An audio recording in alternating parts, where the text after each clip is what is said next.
Poisson, bonjour à toutes et bonjour à tous. J'espère que vous allez très très bien et je suis vraiment ravie de vous retrouver pour cette nouvelle vidéo dans laquelle nous allons parler de vos énergies donc pour le mois de décembre 2023, sachant que quand je dis vos énergies, évidemment, c'est avec comme point de départ indiscutable le fait que vous vous reconnaissiez dans ce tirage et que ce que je vais dire ait du sens pour vous. En tout cas, merci beaucoup vraiment d'être là. C'est toujours un grand plaisir pour moi de vous retrouver et de passer ce moment avec vous. Alors, on va parler d'abord des arcanes majeures de ce tirage. Vous avez ici le pendu, c'est la carte qui était venue lors du tirage semestriel. C'est une carte importante puisqu'elle peut agir comme une sorte de fil conducteur. Elle est d'autant plus importante aujourd'hui dans votre tirage qu'on retrouve le pendu ici à la fin du mois. Donc il y a véritablement quelque chose qui est déjà là en début de mois et qui évolue, qui prend peut-être tout ce mois de décembre pour évoluer. On va en parler.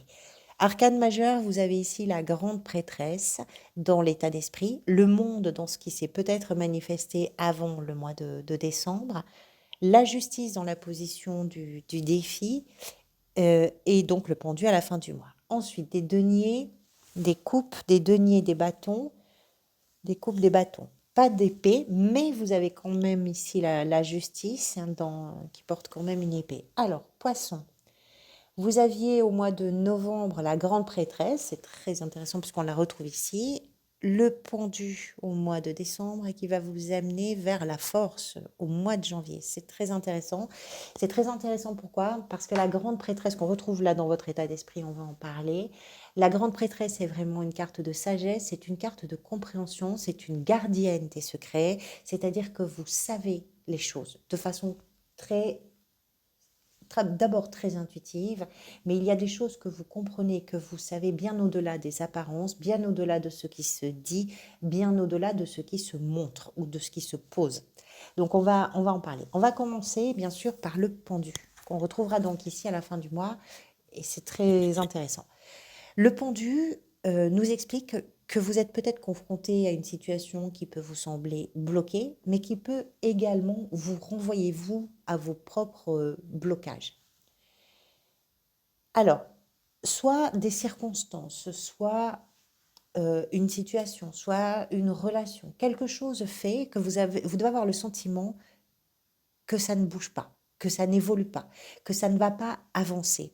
La réalité est bien différente. Le pendu nous explique que dans une situation que l'on a envie de voir évoluer, que l'on a envie de voir bouger, progresser, changer, la première chose qui doit changer, c'est le regard que l'on pose, c'est la compréhension que l'on a de la situation et c'est la façon dont on agit. Si vous changez quelque chose, vous, à l'intérieur de vous, sur votre façon de réfléchir, de penser, d'agir, de dire, de partager, alors la situation va pouvoir évoluer. Mais ça peut être un petit peu compliqué avec le pendu parce qu'effectivement, ça renvoie aussi, c'est une énergie qui renvoie aussi à ses propres blocages.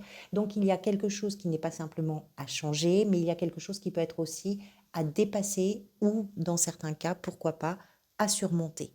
Donc c'est une énergie qui, effectivement, nous parle d'une situation qui semble figée, qui ne l'est pas, qui est en train d'évoluer, mais de façon presque imperceptible ou presque invisible.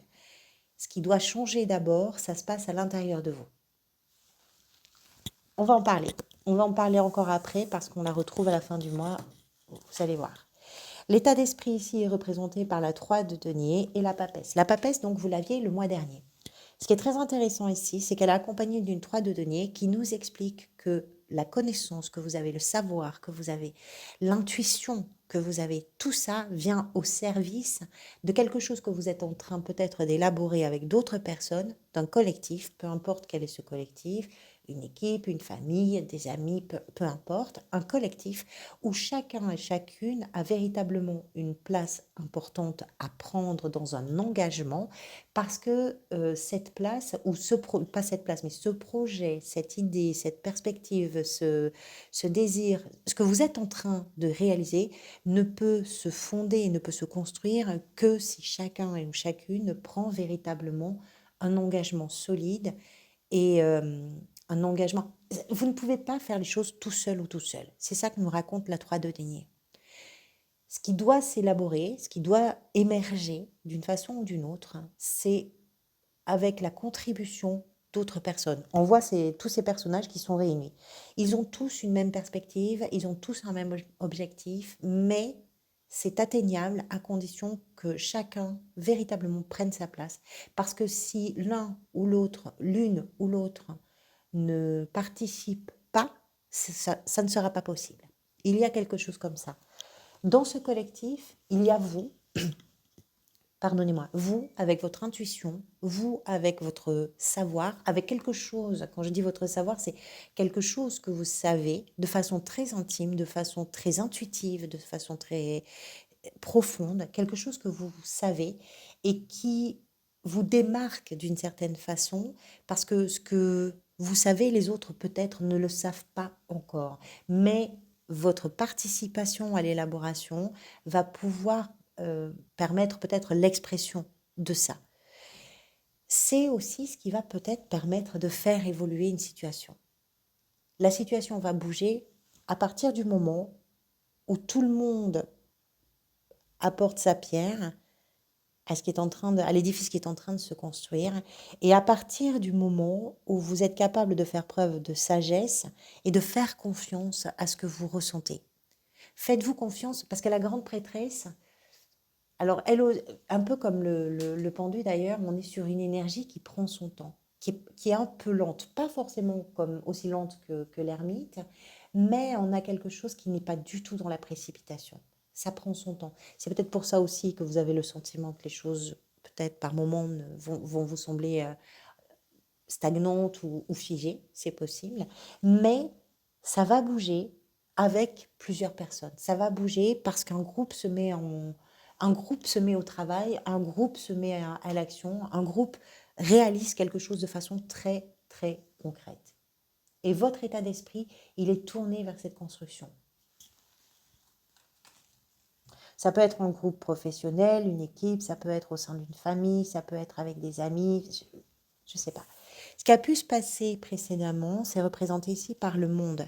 Le monde, c'est le dernier des arcanes majeurs, c'est une carte de réalisation, de concrétisation, c'est une carte d'aboutissement. C'est la fin d'un chapitre, c'est la fin d'une histoire, c'est la fin d'une période importante. Importante pourquoi? Parce que c'est une période qui a traversé tous les arcanes majeurs. On arrive là au dernier, c'est une sorte de finalité la plupart du temps joyeuse, mais c'est une fin de toute façon, joyeuse ou pas, c'est une fin.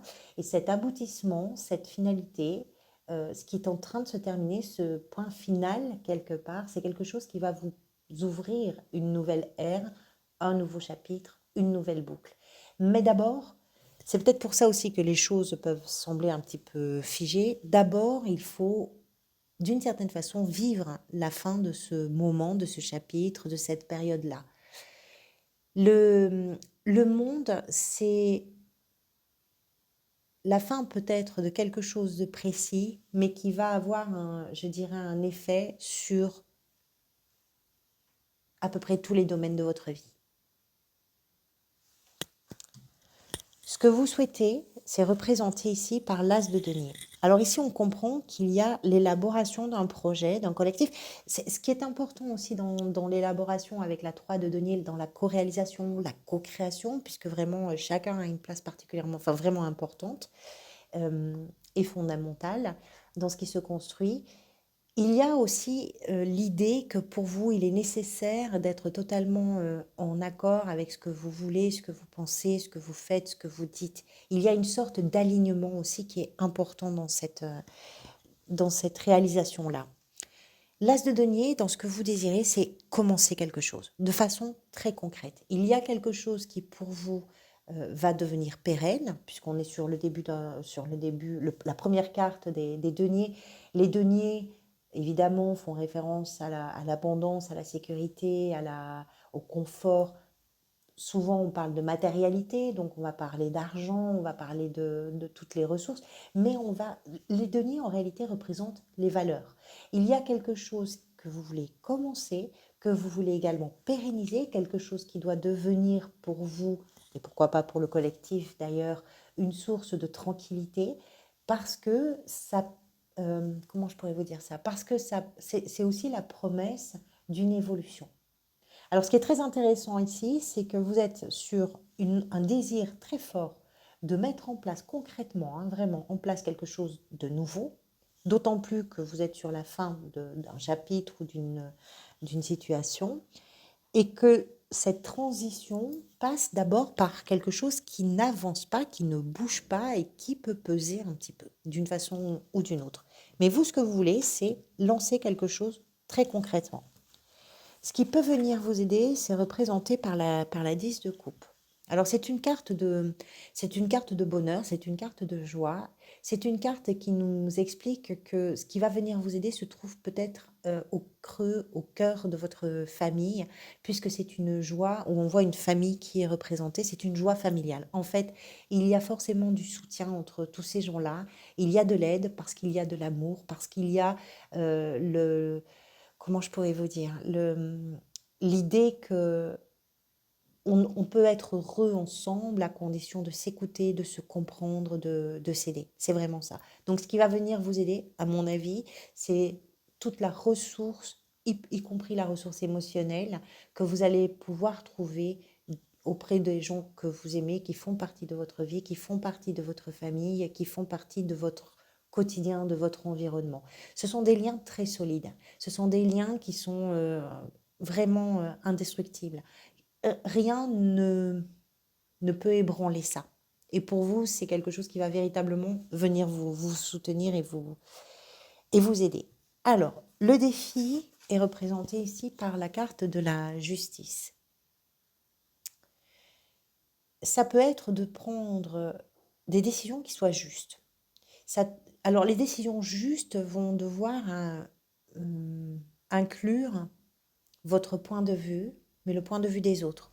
Ce qui peut être un peu difficile, parce que quand on est plusieurs à réaliser quelque chose, à mettre en place, même si chacun a sa part à prendre, même si l'engagement de chacun ou de chacune est capital et important, ça peut être parfois difficile de prendre des décisions claires, des décisions justes, des décisions qui tiennent compte de la vie de chacun et de chacune, des besoins, des nécessités, des possibilités de tout le monde. La justice nous explique aussi que les décisions qui sont peut-être à prendre sont des décisions difficiles. Alors difficiles, non, j'aime pas trop ce terme.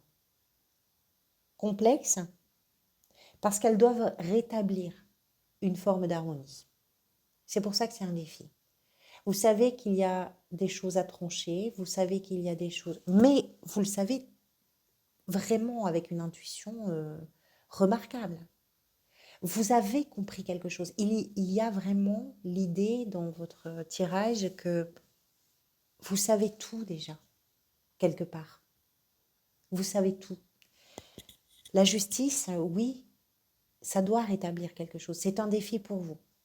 Pourquoi? Peut-être parce que vous êtes plusieurs, peut-être parce qu'il y a une situation qui est complètement, pour l'instant, bloquée, qui évolue, mais vous ne le voyez pas encore. Et c'est pour ça que ça peut être un défi pour vous.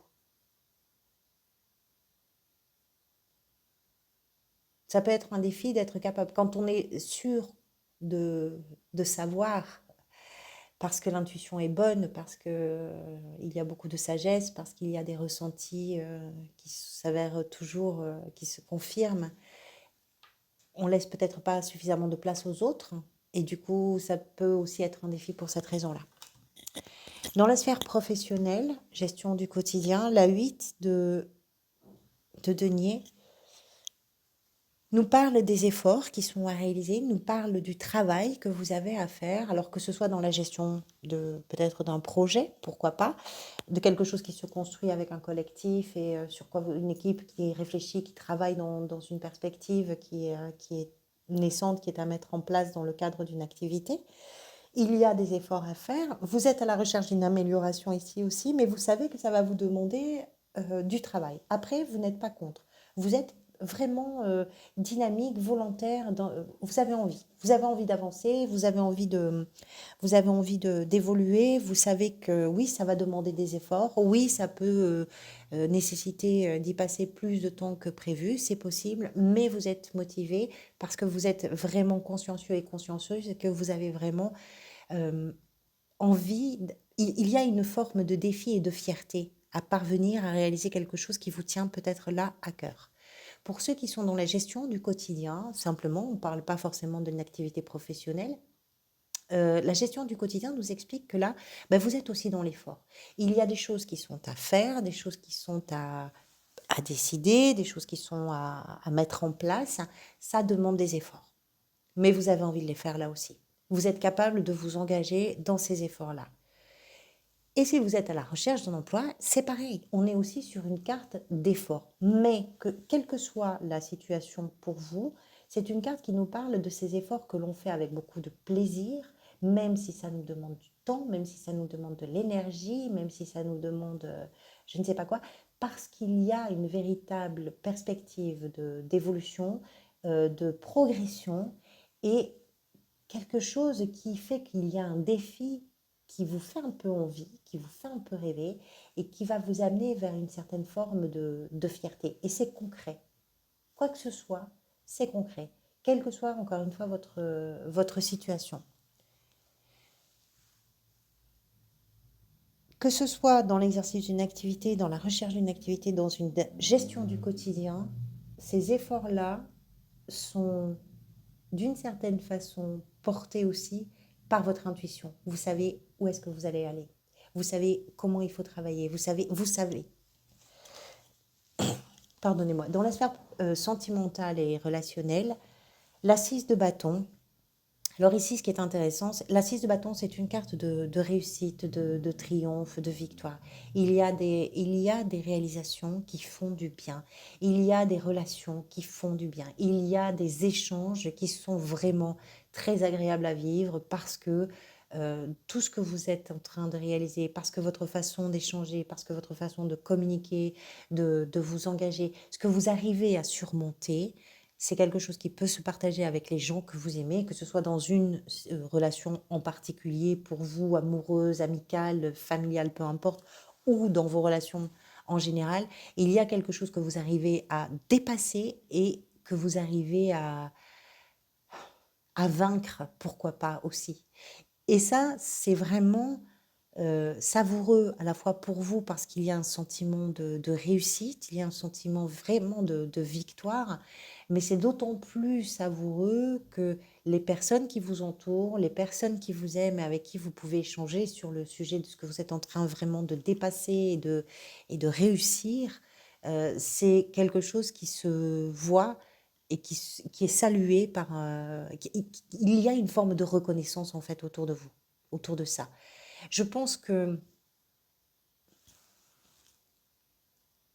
quoi que ce soit qui vous contraint, parce que ce pendu, on le retrouve ici et là, quoi que ce soit qui vous contraint, vous permet également de dépasser quelque chose. Je vous disais qu'avec le pendu, ce qui doit changer, ça commence à l'intérieur de vous. Peut-être aussi que ça commence, pourquoi pas, dans vos relations. Et il y a du vrai partage, il y a une vraie reconnaissance. Ce qui est peut-être en train de se manifester pour vous, c'est représenté par le roi de coupe. C'est que vous êtes en train de faire l'expérience de situations professionnelles, personnelles, familiales, amoureuses, qui vous amènent vers une maturité émotionnelle incroyable. Le roi de coupe, c'est celui ou celle qui a traversé euh, des émotions terribles parfois, qui a su traverser des situations où les émotions submergeaient et qui sait tout d'un coup accueillir ces émotions d'une façon différente et qui est capable d'avancer avec beaucoup de douceur, beaucoup de bienveillance, beaucoup d'empathie aussi vis-à-vis de vous-même, mais vis-à-vis des autres. Euh, Quelque chose vous amène dans votre vie aujourd'hui vers cette maturité émotionnelle, vers cette capacité de comprendre ce qui se passe à l'intérieur de vous, de comprendre ce qui se passe autour de vous et d'être capable à la fois d'assumer et d'accueillir vos propres émotions, mais également d'être à l'écoute et de pouvoir d'ailleurs aussi, pourquoi pas, guider d'autres personnes autour de vous qui auraient besoin d'un soutien, d'un guide. C'est une figure très importante. Le roi et la reine de coupe sont importants parce qu'ils sont je dirais, dans une démarche de soins émotionnels, alors de réparation des émotions, oui, mais surtout d'acceptation. Quand on accepte les émotions que l'on ressent, quand on accepte d'accueillir aussi les émotions des autres, tout d'un coup, il y a quelque chose qui peut se vivre beaucoup plus sereinement. Et vous êtes peut-être en train de faire l'expérience de ça. Alors, la fin du mois, on retrouve, avant d'aller vers la force, et c'est très important, je vais vous dire pourquoi, on retrouve donc le pendu avec la 9 de bâton. Les choses évoluent, mais les choses qui évoluent vous fatiguent. Par contre, à la fin du mois, vous savez que c'est en train de se passer. Il y a une fatigue physique, il y a une fatigue psychologique avec la 9 de bâton. Cette fatigue fait que par moments, vous pouvez vous sentir un petit peu sur la défensive parce que vous êtes en train de veiller à pouvoir faire aboutir quelque chose. Notamment, ce qui doit aboutir est en lien avec une situation, avec une émotion, avec une relation qui semble figée dans le temps, qui ne l'est pas, qui ne l'est pas, parce que vous cheminez. Le cheminement que vous êtes en train de faire peut être éprouvant, à la fois psychologiquement et physiquement. Ça peut être éprouvant. Mais c'est ce cheminement-là qui va vous amener, après la 9, on a la 10, donc vous savez que vous êtes au bout de quelque chose, vous savez que vous allez en voir le terme de cette situation qui est éprouvante pour vous.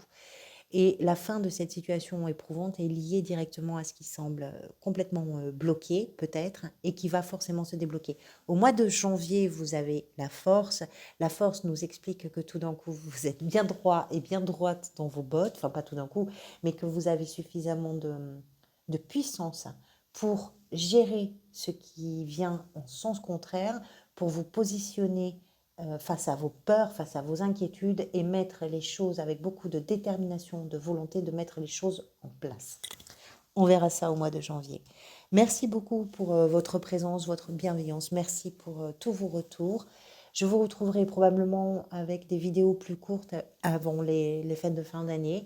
En attendant, quelles que soient vos situations, vos conditions de vie, prenez soin de vous du mieux possible, prenez soin des gens que vous aimez du mieux possible et profitez de l'instant présent. Je vous dis à très bientôt.